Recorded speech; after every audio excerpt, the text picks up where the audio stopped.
I'm going to share a little bit of the story on the front end, not because it's about David's story. It's not. Jeremiah 29:11.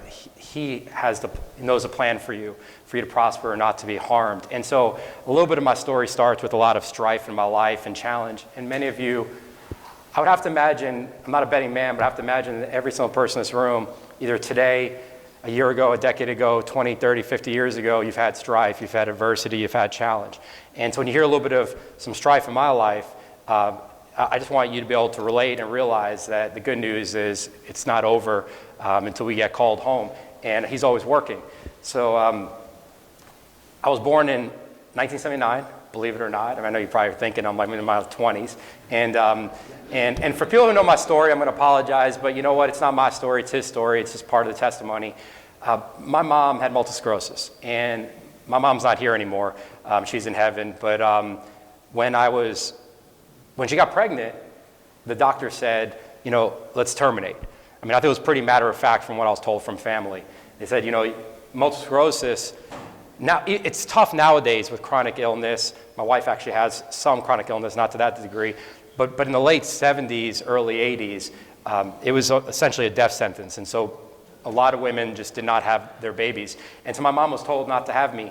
And she, she just persevered and had me. And she was beautiful inside and out before I was born and afterwards, obviously, and so healthy. And after I was born, she got paralyzed from the waist down. The pregnancy, the delivery was just too much for her body. And so my dad took me away. And the story my dad used to always say is, he told me when I was a young man, and then again when I was an adult, he said, I had to leave your mom so she would have the care she needed, the Medicaid. And this is a quick story I'll share later about the one video I have of my mom before she passed that came from a relationship. So I'll tell you also, guys, for all the marketplace ambassadors in this room, 2 Corinthians 5:20 speaks to that Jesus came as the Son of God, but he walked as a carpenter. He came humbly as a boy in a manger so that he could be with the people. But when he needed to heal the blind, when he needed to give fish, when he knew he was going to be betrayed over and over again, he showed who he was, but he didn't think too much of himself, right? And so we are called in the marketplace. Whatever your seat on the bus is, we are called. But my dad left, and he took me with him when I was 2. And then he remarried when I was 5. And over the years, I'd visit my mom 4 or 5 times a year. But when I visited her, if she was here today, and then she passed when I was 24, but she was in a wheelchair, and the aide would put her in the wheelchair. But from the waist up, she can move. Her mind, she was brilliant. Her heart, she loved the Lord. And then she converted to Judaism for me before I was born. I was raised Jewish. And I fasted in Yom Kippur, but it was easy for me to fast in Yom Kippur because I fasted because it was a Tuesday because I wasn't allowed to eat or drink. We'll get to that in a minute. But that was not because of my mom. My mom wasn't there. When I'd see my mom, guys, once I got to be 5, 6, 7 years old, if anyone has little ones at home, I know some of us do. I got a 5-year-old and 8-year-old. They're very inquisitive, but they're also very intuitive. And so I was going back and forth when I'd see my mom between, wow, you're so beautiful inside and out, and you're so smart. Why can't I be here? Now, I was also having a lot of abuse and neglect at home, never physically abused, but I was jailed in my room. I've learned to forgive, so I'm at peace with that. That's not a scarlet letter. Adversity breeds gratitude once you have perspective. So some of the adversity I'm going to share with you right now that all of you are facing or have faced in your life, that in its season is difficult. And some people have gone away from God, and other people have taken their life, unfortunately. But I have to remind you that his work's not done. And I'm a living testimony, and I imagine that most of you are as well. And so over the years, I'd visit my mom, and I'd think, why can't I be there? And then I'd go back to my house, and my dad moved out when I was 11 and left me with my stepmom. And I forgave my stepmom and my dad. I don't talk to my stepmom anymore, and I talk to my dad about once a year, but he's kind of like my son. My dad even apologized. But my stepmom, because of abuse from my father and because I wasn't hers and because there was no faith in the household, she neglected me. And it's okay for me to say that now. The last few years I've gotten comfortable saying it because I realize we all have our strife in our life. To the point where the quick story I share about the toilet water is, I just finished a book that we're working, and hopefully, we're going to get published in the next few months. And it took a long time, and my writer and agent actually said to me in Nashville last month, they said, hold on, we got to stop for a minute. This is really heavy. The book was done. We're reading it. And my writer always reads the book.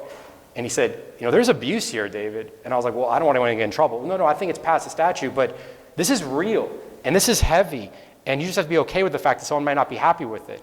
And I'm like, well, hey, if it gives someone else hope, if it saves someone, then you know what? It's all worthwhile. It's not about me, because there's no pity party here, because I have more than I deserve. The fact I'm here today, I was telling Bill, I've spoken in front of 20,000 people. I'm not Kelly King. I'll be there for that one, though. That's a smart man who loves the Lord.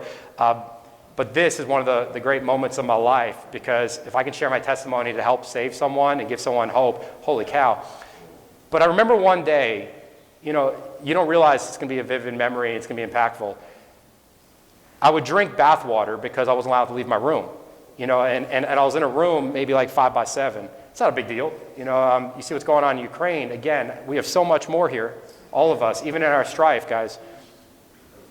One of my friends moved to Ukraine a few years ago, and now he's helping. You actually can get out. It is possible. He has an organization where he's actually helping to get some families and even some men are able to get out right now. So praise Jesus for that. Like that, if people still want to get out, my friend Greg, who's in Moldova, right over the line, is actually bringing people out, and we're helping to raise money to feed these moms and these kids and these orphans that don't have anything there. And so I'm walking into the bathroom, I'm drinking bath water, and I'll never forget hearing my stepmom ask the babysitter, did David leave his room? And the babysitter said, well, yeah, I heard the bath water running. I'm like, shoot. And so I thought to myself, like, you need water. You can go 4 days without food, right? But you need water within 4. You have 4 minutes without air. You can't go 4 seconds without Jesus. But and I didn't know Jesus back then. I only got saved 12 years ago, guys. I'll tell you that story in a minute. So I'm drinking the bath water, and I hear this later that night. I'm thinking, shoot, I don't have a lot right now. I can't get screamed at again. I can't get scolded again. I can't have anything else taken away from me. I used to draw a lot and write, and I can't have my pen and paper taken away from me. I can't have the last, my sister, 7 years younger, she was a baby, and I was 8 when she was born, and we became friends, and I just loved her so much, and I still do. But she couldn't cross the line. She had the whole house. I had my room. And so I'm thinking to myself that night, shoot, I can't leave the room anymore, but I need water. And I'm thinking, okay, well, I only got in trouble, not because I drank the water, because they heard that I drank the water. And so I moved to the toilet. And it's not a big deal. I also, you see dog food in the basement. But again, it's not a pity party, because today I can go back to that if I need to. Because that adversity gave me the perspective that I don't need that filet mignon, guys. Like, we don't need every day to be perfect. When we wake up in the morning, we're like, why didn't I get that account? Why didn't I get that client? I can't believe my wife's not giving me the words of affirmation. I can't believe my husband isn't doing the acts of service that I deserve. I can't believe that I've got this debt. Guys, this side of the world, the CEO of this side of the world is a creature. Now he's a creature, but he's not, and he's evil, but he's not stupid. My house was broken into when I lived in South Park about 10 years ago. I live in Marvin now. I'll never forget, my friend and I were at the house, guys, after the police showed up. He came over to check on me. And I'll never forget what my friend said. My friend asked the police officer, hey, this is a nice neighborhood. I can't believe that the house was broken into. And the police officer, I'll never forget what he said. He said, well, guys, criminals might be bad people, but they're not stupid. And guys, the devil might be evil, but he's not stupid. But he's still only the creature. He's not the creator. So I go back to the toilet water. And I got 2 little boys. So like the other day, one of my sons was complaining that it was chopped sirloin and not filet mignon. And I just flipped the lid, guys. I was like, I looked at my wife and I was like, babe, I'm going to do it. I'm going to do it. She's like, don't do it. Don't do it. I was like, I'm going to do it. And I went and I took a can of dog food and I opened it. I was like, I'm going to do it. And I'm like, babe, I'm not being funny. Like, just, if they're not going to be traumatized, but maybe a little bit, because our kids, like, they have too much, I'm going to do it. And she's like, just don't. But see, the perspective, ramen noodles, like, since when is ramen noodles below us? We don't deserve anything, guys. Like, so I'm drinking this toilet water, but I'm just grateful. I'm grateful for the water, because, when you have adversity, it breeds gratitude because you have perspective. Perspective is when you have no water. There's so many countries where they don't have clean water. That toilet water is actually clean, guys. Dog food isn't nearly as bad as half the stuff you find at Harris Teeter in the grocery store right now. You open up, holy cow, there's a reason that the United States is like the least healthy country in the world. Everything's color this and red 40 this and like 500 grams of sugar that and carbs and trans fat. I know, Bill, this is not a dietitian conversation, but But the point is, you can drink toilet water, and God's still there for you. So anyway, I'm going through the years, guys, and I'm fasting on Yom Kippur, but my stepmom and sister are eating bacon, egg, and cheese sandwiches, and I'm drinking toilet water, and they're going out to dinner. And my friends are throwing eggs in my house on Halloween when we're trick-or-treating because it's not cool to be my friend. And so over the years, as I get older, I'm challenging my stepmom and my dad before he moved out, and when I would see my dad a few times a year, and when I would visit my mom, I would challenge, like, why can't I be here? You know, again, if she was here today, you're all sitting down, she was in a wheelchair, waist up. I mean, and now in perspective, when I look back, she always smiled, guys. She never complained. You know, her only child was taken away from her. Her health was taken away from her at 27 years old. She never complained. And so when I got to be 16, I grew up in New York City, by the way. I moved to Northern Virginia, actually Central Virginia. It felt like it was like farmland. I mean, it felt like Charlotte like 30 years ago. I went from New York City to Central Virginia, but I was able to get out. We moved there because my stepmom remarried. She met a guy online, and now for a couple of years, she's really nice to me. And now she's treating me really good. And it's almost like that, and I'm very empathetic and sympathetic to women with domestic violence, not because my mom had that, but I love my mom so dearly, and I just care so much for women. I just feel like they're not treated with the love and respect in church like they should. And so I went the other way in the fact that, like, you know, in domestic violence, when someone is abused and treated so poorly, when you give them an inch, you know, they're just so grateful, right? Like, and so, like, when I would get to have a meal, you know, on the way to school, I'd go through my lunch and I would take the green circles off the piece of bread. You know, like if bread gets kind of old, the top gets hard, and then about a week later it turns green circles, I'd rip that off so I'd be embarrassed. It wouldn't leave much. One piece of bologna, tiny bit of dry mustard. I was just grateful for that. Like, you know, going from toilet water and dog food the night before to one piece of bologna with some mold on the bread, like, I'll take that. That's a win. And but it's still not right? And but it's because there's no faith in the household, you know. But I was able to forgive my stepmom. But as I got older and I moved to Virginia, I was like, now I hated God. I used to go back and forth, guys, as a child. I was thinking to myself, God, if you're a good God, like, why are you giving me, my mom, this life? Why'd you take me away from my mom? Why'd you take my mom's only child away from her? Why did you make her unhealthy? And so I was like, you know what? You know, again, like many of y'all, like, you want answers, but people don't act on logic, guys. So I'm trying to think on logic, but then I'm thinking, you know what? I'm getting mad. I'm acting on emotion. I'm like, you know what, God, let's just agree to disagree. There's 7 billion other people. Maybe it's not important enough, and you're just really busy. So I go to college at George Mason, and I'm going to fast forward here, I promise, because, again, it's not about my story, it's about your story, and it's about the fact that it's not over until it's good, because we serve a God who's good. I go to George Mason, and as a senior in college, I get offered an opportunity to be an economist at the Tax Foundation. And this is one of the most reputable think tanks in the country. I don't know anything about it, but when a professor that you respect says to you, I have an opportunity for you, you say yes. When someone that you respect gives you an opportunity, you say yes. And when everyone else gives you an opportunity, you say no, because there's a lot of distractions out there that will discourage you, but there's great opportunities that will encourage you. So I said yes, and so now I'm working as an economist, and I always wanted to be a professional baseball player, but I wasn't fast enough or strong enough or coordinated enough, and I played some Little League, but then I didn't get to play when I got older because, you know, I couldn't really leave my room, to be honest. You know, when my stepmom was gone, I'd throw the ball to myself, and I was Joe Montana throwing to Jerry Rice, but I had no friends, so I did both sides myself. But I wasn't that mad at God that often. I was too busy wondering why I'm mad I can't be with my mom. And I'm a kid, so I'm like, you know, I feel bad for myself a little bit. But now I'm an adult, and I'm selfish. I'm still a nice person, but I don't know about grace. I just know about, I'm just going to do good things, right? I'm going to do good things. And I'm not going to do good things to go to heaven. I'm going to do good things because good things were never done to me, and I know how it feels. And so I have this job now because I built that relationship with the professor. And by the way, I had no relationships outside my mom. I had a relationship with God. My friends didn't think I was cool, like I said. And so I really valued relationships. Again, going back to the adversity breeds gratitude, you know, when you don't have something, you really appreciate whatever you can get. And so when you don't have relationships, or when you have poor relationships, you're like, I just want one friend. And so, you know, there's no coincidence. I met a man this morning as we were walking in, a gentleman, and he said, you know, where do you live? I told him. I said, where do you live? He told me. We live like around the corner, like not around the corner, like Charlotte, like Norman around the corner. I mean around the corner, like this side of the village of Marvin to around the corner. Brady, PDS. I live in Innsbruck. We're like neighbors in a city of 2.5 million people. No one knows where Marvin, North Carolina is, but God put that man next to me, and that's just how God works. You don't realize it until I'm 42 now. I'm still realizing it every day, that the strife in your life is happening for a reason. Now, God is not the author of anything evil. I can promise you that.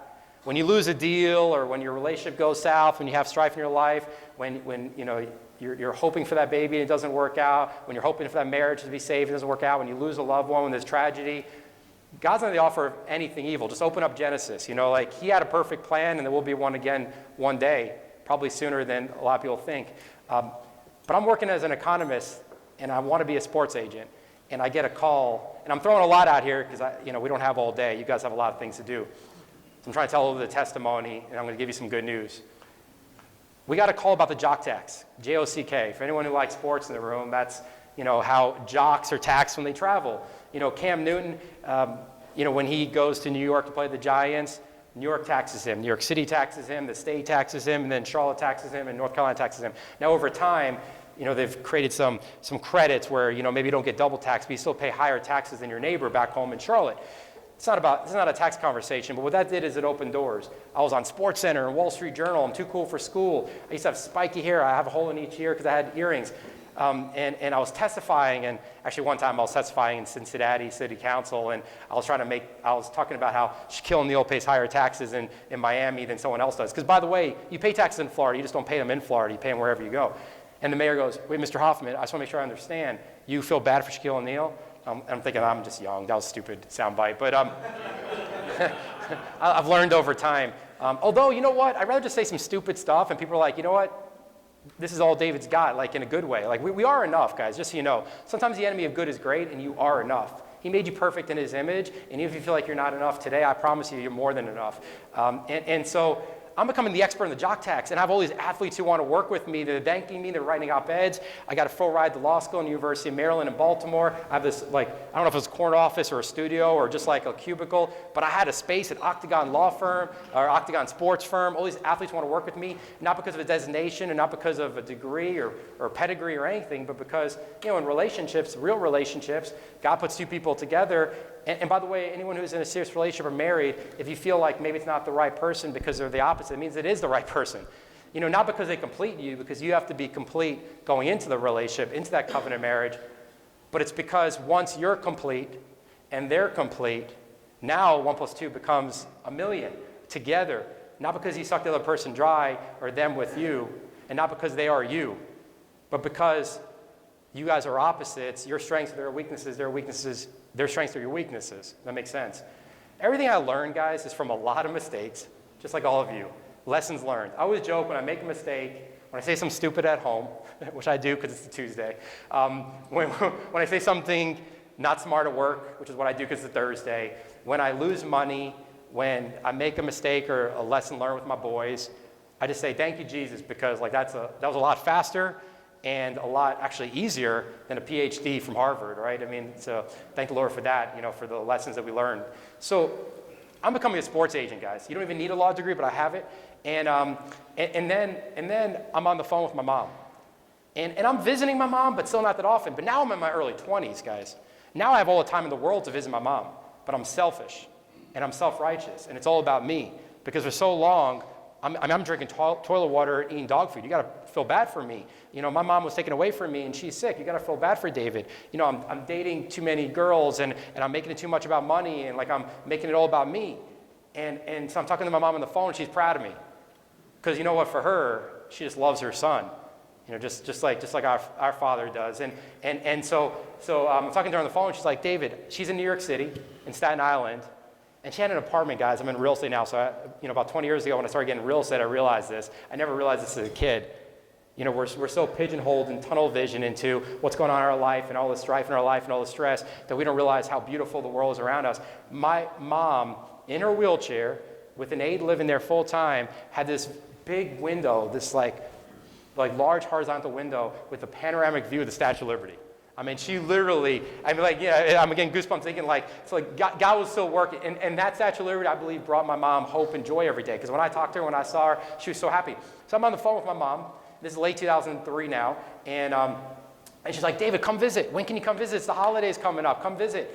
And I'm like, yeah, I'm going to come in the next few weeks, Mom, absolutely. And I'm planning on it. But it's still about me. So I'm like, okay, I love my mom, I do. But I probably love myself a little more because I deserve it, right? Because I deserve all the good in this world. And especially because I've kept score of all the stuff I didn't have. So I wasn't looking at all the blessings that I had. And so then I got a call from my stepmom. And she's like, hey, some people are trying to find you. And I'm like, why? She's like, well, your mom died today. I'm like, it was very flippant. We didn't really have much of a relationship. And I was like, wait, what? And I just hung up. I was like, okay. They were looking for me for life insurance. It was $8,000 life insurance. The funeral was going to cost $8,000. But fortunately, that's how I found out. Is that they were looking for me because I was the beneficiary. And so I drove to New York City. I left a message for my boss, sent an email. I drove to New York City. I went to the viewing, the funeral the next morning, open casket. And people say I cried for days. No. I cried for days, guys. I don't know if I cried for days because someone with dark brown hair, this is finite. Or if I cried for days from the one regret in my life. You guys can't have regret. I told my mom I was going to visit her. I don't have guilt, but I have regret.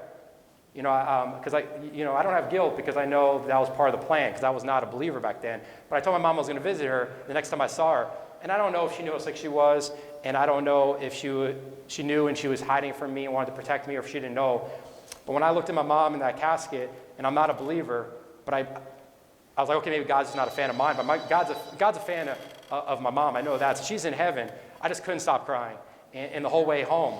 And so a few months later, I'm supposed to speak at this big sports and entertainment law conference, and I promise I'm going to fast forward to the good news. And there's always big athletes there and agents, and I got a full ride to law school, and I'm becoming this big sports agent. Everything's in front of me, guys. The whole world's in front of me, all my dreams, because it's all about me. And I'm going through my bills and getting ready to head to Baltimore from Virginia for this talk. And I came across, a card like this, and it was for an MS walk, and it was that afternoon. And, the same time as my talk. And for the first time in my life, I don't know if, I know now it was God, but then I thought it was just me, because of the regret. I said, I have to go do this. And my friends the next day were like, well, you picked the walk over the talk. So I sent an email to the dean of the law school, and when I turned down this conference, guys, and again, remember we talked about earlier, it was an amazing opportunity, but just not for me to be a sports agent. That was not part of his plan. Remember Jeremiah 29:11, Proverbs 3, 5, and 6. There's a reason there's so many popular scripture in the Bible about his plan for you. Because he had a plan for you. He knows every hair on your head. I don't have as many as I did last Tuesday, Bill, and one day I may not have any, but he knows about every one of them, and he knows who we were 9 months before I was born or any of you guys were born. And but I emailed the dean. I said, I can't come today. And later that day, I think I got an email back. And it wasn't that email you want to get back. If everyone's ever had a client who's mad or, for right reasons they're wrong, they weren't, he wasn't really happy with me. He's like, I knew this was too big of an opportunity for, a young kid, you're immature, blah, blah. But it's okay because that adversity, it's a part of his plan. That adversity gives you the gratitude. So through the perspective. So I do the walk. And I didn't realize I was there with God. I didn't realize that my mom was there, but I just felt like I had to do this because the last time I talked to my mom, I had no idea. Because when I saw her, she was perfectly fine to me. Now, she might have been dying inside and knew it and didn't want me to know. She might have been dying inside and she didn't know it, but she looked great from the waist up, and just I can't see all your legs. For my mom, she was in a wheelchair. Every time I came, the aide would always put her in the chair before I got there so I wouldn't see her in a wheelchair. So she looked great to me, and she was so joyful and brilliant and full of life. It's that first time I picked a walk over the talk. So the next day, my friend's like, what are you going to do now? And I was like, I don't know. The dean's not a fan. And I don't know. He maybe still liked me, but I was a 24-year-old kid. And so now I'm being stereotyped, so I'm done. Those relationships are over. Don't ever burn a bridge. But that one time I had to have regret, and the one time I had to unfortunately burn a bridge because that's what sent me to Charlotte. So my friends were like, well, Dave, you love people, and you love real estate. I didn't really know much about real estate, guys. This is 2004. Where I made $27,000 a year as an economist. You make 72? I do make 72. Stated loans, no doc loans, negative amortization. I bought a condo in Myrtle Beach because I saw an ad on TV. I always had this entrepreneurial spirit. I just wanted to, make something for myself or future family. And to my friends, well, you love real estate, you love people. Well, I love people because people started showing me their love. Like I never knew that outside of my mom, and I still didn't know God. And so they're like, well, you should get into real estate. So I looked at doing it in DC. But then like this was 2004, guys. Like prices were almost as high as they are today. It was shortly after 9/11, a couple years after 9/11, a couple years after COVID. Like things do repeat themselves. History does repeat itself. What's going on in Ukraine isn't the first time the dictators have come in and just taken over. I mean, when people lead with the world, guys, there's a lot of bad people out there, and all of us are broken, you know. So I was looking at becoming a realtor in DC, and I realized really fast that my time as an economist was teaching me, and it taught me to look at what's going on in the country and the world and variables. And so I realized that DC was overpriced, and it had a really strong workforce, but didn't have a high salaries, and so cost of living was out of line, and so I just fell in love with Charlotte without even seeing it. Now, I will say I was dating someone and I proposed to her. That's another side story. That's not my wife, but like I proposed to her, and then her best friend convinced her that I only proposed because, you know, my mom never took her engagement ring off. She got divorced in 1981 and never took it off. When they buried her in 2004, she still had it on. She was that faithful to the covenant of marriage. And so I have that to this day, but I gave it to this young lady, and her best friend convinced her that I wasn't really proposing. I just was heartbroken, which I probably was. But I followed her to Charlotte, and I said, I'm gonna get into real estate. I found a home sight unseen before it was cool to buy home sight unseen, before it was cool to be virtual. In 2004, late 2004, so I moved here, and I just hit the ground running in real estate. And I don't know anyone, but I just thought to myself, if I can make one friend, I got a fighting chance. And so I'm gonna fast forward. Well, the home that I ended up marrying that girl, I ended up getting divorced from that young lady because we didn't have faith structure. Going through the journey of going through the divorce, by the way, it was 2009. I was a real estate agent in 2009 who had lots of credit card debt and lots of people living in my house because I was living like, you know, the lights were never gonna be shut off. And so early 2009, I'm thinking to myself, holy cow, so you took my mom, you took my wife, now you take my business. You know, like, now I'm mad. Right now I'm mad at you, God. Now I'm mad. It's okay to disagree and like shut off the news, Fox News, MSNBC, whatever it is, not look at social media. But eventually, you know, like you're either gonna have resentment and bitterness, you have to hit it head on. Like, I'm like, God, I'm gonna hit this head on. Now I'm mad. He's like, what are you mad at? You know, like you're here. You've got air in your lungs. Okay, Job. I didn't know I was Job. You know, he's talking to Job right then. I didn't know who Job was back then. But he's like, you know, did I not give you air in your lungs? Did I not give you everything? Like, I took this business away from you. Who gave you the business? Who gave you the income to make these bad decisions? Who gave you your mind inside? I mean, it's true, right? It's so funny how when you look back, you realize, and so he said, you know what? You've tried your way for almost 30 years. Why don't you give me a shot? And I was like, well, I have nothing to lose because I don't really have anything. He said, well, you have lots of relationships. You have a lot of people that care about you and believe in you. And so just serve. And so I just started serving, guys. And I met my wife, this is a total side note story, but I met my wife at Del Frisco's with Ric Flair on his 60th birthday. It was me and him. The limo driver was hitting on my wife. And so God is funny. I mean, like, I think God has humor. You know, hopefully we're all going to meet him one day. But that's not part of the story either. Well, it is part of the story. It's all part of the story. You don't know. And then Rick was my next door neighbor. He moves away. My ex-wife and I get divorced. She moves to another state. And oh, by the way, because I kept that amicable in that divorce, I was not unfaithful physically, but spiritually. But we kept it amicable. That a year and a half ago, I got a text from her, my ex-wife. She said, hey, I'm in Georgia. I've moved 4 times, and I found this video. I think it's yours. She sent it to me, and I saw something on the front. Didn't have any name or anything, but I saw something like this logo, and I remembered it. I started crying. I was like, that's my mom. She overnighted me the video. It's the only video on the planet. It's my mom talking. She was doing a commercial for Medicaid for the governor of New York back then, and how it helped her. And I showed it to my wife and boys and some friends about a year ago. And I was like, holy cow, you know, you never burned that bridge. You know, so God introduced me to that lady. After moving me to Charlotte, I had to chase her, live next door to him. Now he lives in Florida, she lives in Georgia, and I'm married to my bride. A few weeks from now, it'll be 9 years. I got 2 healthy boys. But that's just part of my story.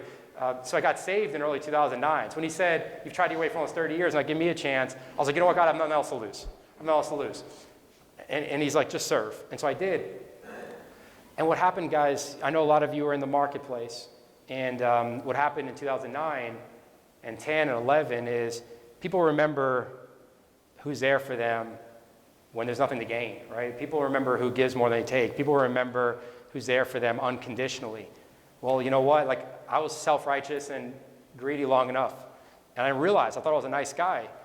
And I'm sure on a worldly level, I probably was a nice guy. So I just started serving, and what happened was doors started opening, and the market started improving. And all those clients I had before remembered that I didn't leave them when the time got tough. And they didn't leave me when the time got tough.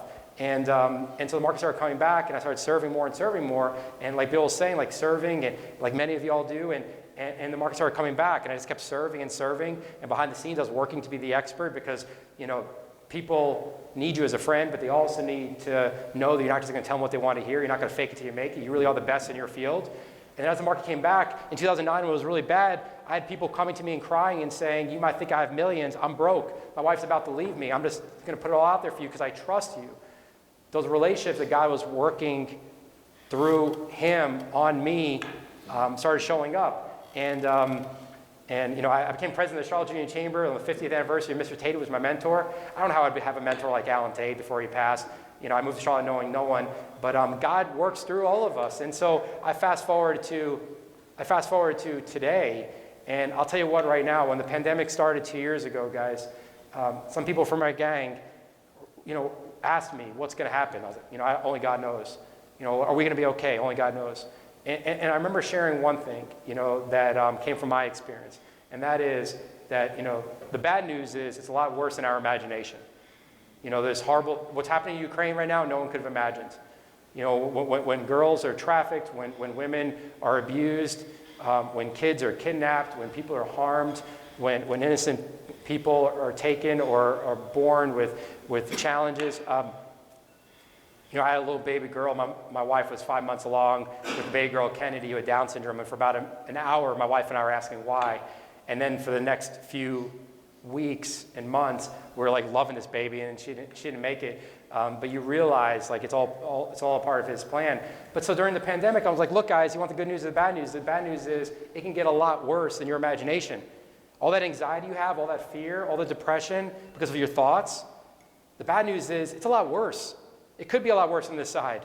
The good news is that we serve a God of the impossible that's bigger than any of the problems that you and I can even imagine.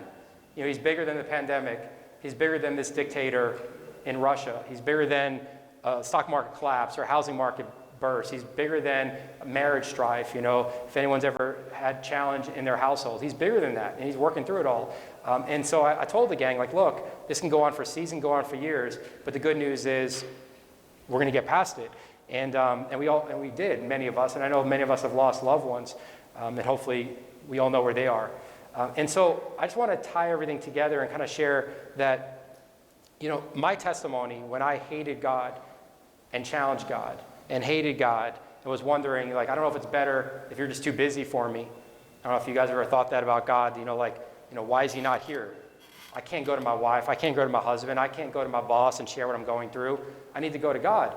But I can't go to God because he might be too busy or he might not care. And you don't want to know that someone doesn't care about you, right? But by the way, guys, don't be a people pleaser. Be a God pleaser. I've worked on that over the years, guys.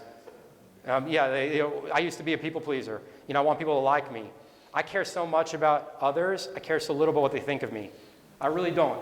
And you know why? It's because I realized a long time ago, in 2009 when I got saved, I realized the good news that I have a Father that loves me unconditionally. And the grace that we are given, we don't deserve.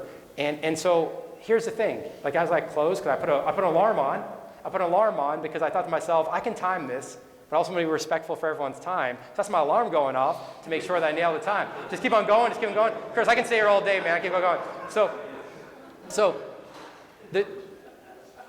Guys, I walk through my day, and some people in this room, like Bill said, work with me. And the bad news is I'm always thinking. And the good news is I'm always praying. And when I'm thinking about how I can help. And when I'm praying, I'm thinking and asking for help.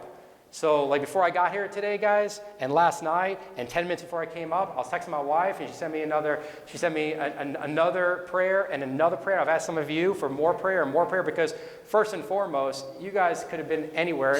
That's not that cheesy cliche. You could have picked any real estate agent, and you picked me and my gang, which 15. No. because I had no relationships as a child outside my mom, guys, I value those relationships at such a high and deep level. You guys all have more people in your life. That's what I want to tie a bow around, and we're going to leave with something really special, and I'm going to have a partner in crime for this. But you have people in your life that deserve the best of you. And you have people in your life that you ask to come in, and God, sometimes you ask for something, God gives it to you even though it's not what he wants for you. Proverbs 3, 5, and 6, we spend a lot more time worrying about our path and trying to understand our path versus just walking. Jesus just walked because he can't be taught, has to be caught. He just walked, guys. And so I want to remind you guys, the people that he has put in your life are more than enough. If you're in the marketplace, it's more than enough business. If you're serving, I know everyone in this room in the marketplace has a servant's heart. Those people, you can help. Don't worry about the money. And you know what? I remember one time I was speaking in Baltimore, and this gentleman in the back said, this is all nice and warm and fuzzy and cute. You got a great story, Dave. Yeah. And he was being genuine. He's like, but here's the thing. What happens if you spend your whole life focusing on giving, and you spend your whole life focusing on helping others? And then your business just never grows. And you never have an opportunity to take care of your family and pay your bills. I was like, wait, so I just want to make sure I understand. It's a great question. By the way, there's no wrong question. I asked my professor years later why he gave me that opportunity to be an economist. I'll never forget what he said. He said, well, first and foremost, you only ask a question that hasn't been asked yet. And secondly, you ask a question that continues the conversation. There's no wrong question unless it's a question that's already been answered, right? And so he asked me, what happens if you do all this stuff to you love God? I feel like those air quotes, guys. He was too far away, but I feel like those air quotes. He's like, you love God, and you tell me about Jesus, and you're a nice person, and that's all good and everything, but I got to pay my bills. I'm like, well, I serve one master. You can't have two. Anxiety is double-minded. Half here, half here. No. Anxiety leaves when Jesus comes in. And so I said, look, here's the thing. You might be right. Because I don't know the plan. Again, the reason, like I said, the Bible has so much scripture on plan. Because it's so critical to lean on him. I was like, look, you know what? Maybe I'll never sell another house again. But if I help people and tell people the good news and bring people closer to him, and I have to drink toilet water again, and I have to eat ramen noodles, I'll put some hot sauce on, it tastes pretty good. I mean, I still don't understand. Now it's like noodles and companies, like popular restaurants that serve ramen noodles for like $28. Like seriously, right? It's all perspective. I told them, if when I die, I get to heaven, hopefully that's where I am with my loved ones and everyone in this room, and I'm told, well done for helping people, on the streets, then you know what? And that's why I was here today. That's why I was here today. So I want to leave you with that, and I want to bring in my partner in crime to give an invitation and share a quick message. But I want to challenge you guys to not be so hard on yourselves, and I want to challenge you guys to know that your mind right here has all the knowledge and experience for your heart to have all the wisdom when you partner with the Holy Spirit, and that the people God has put in your life are more than enough. You don't have to go chase that person. You don't have to worry about if I cancel that meeting, maybe I can make some money over here. If I keep that meeting over there, I was telling one of my colleagues yesterday that the seller said, "Can you show up today for a $2 million listing?" I was like, "No, we don't have any time." He's like, "No, you don't understand. We have to make a decision today." I was like, "No, you don't understand. If I'm being present with you, I'm not being present with someone else because I already made a commitment. And my commitments that are on the calendar are the only ones that matter because God put those on the calendar. So if you have to make a decision tonight, I get it. I'm not your agent. Our firm's not your firm. But if you have time tomorrow between 2 and 4, we'll see you tomorrow at 4. So God knows. If he puts you in this room today, if he puts you somewhere you're thinking, I'm never going to make another dollar, well, then he has a bigger plan for you guys. He has a bigger plan for you. But I will tell you, the marketplace is so critical because not everyone trusts the pastor. Not everyone, believe it or not, trusts the politician. But when you walk the walk, guys, it can't be taught, it has to be caught. When you walk the walk in the marketplace, you can show people his light. You can be a reflection. And it's so important. So don't think that you're not enough.